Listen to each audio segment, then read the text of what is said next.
এই যে পুলিশের সামনে আলিফের চোখটা তুলে নেওয়া হলো, যদি পুলিশ আজকে সংস্কার হতো, কোনো দলীয় লেজুর ভিত্তি না করতো, তাহলে আজকে আলিফের চোখটা চলে যেত না। আজকে আমি আলিফের প্রতি সহমর্মিতা জানিয়ে এখানে ব্যান্ডেজটা লাগিয়েছি বাংলাদেশকে দেখানোর জন্য। যিনি প্রধানমন্ত্রী হয়েছেন উনি 2টা ভোটে প্রধানমন্ত্রী হয়েছেন, একটা ভোটে নয়। ফলত একটা ভোট মানবেন, আরেকটা ভোট যদি না মানেন তাহলে আমরা ভবিষ্যতে আপনাকে অবৈধ প্রধানমন্ত্রী বলবো।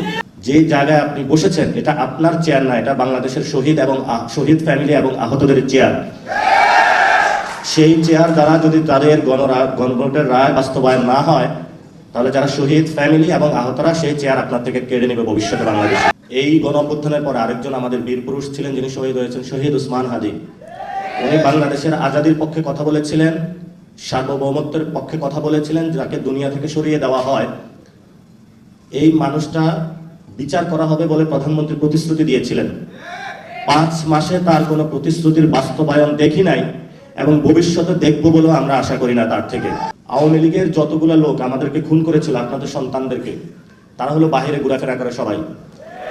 পুলিশও নিশ্চুপ, বিভিন্ন দলও নিশ্চুপ।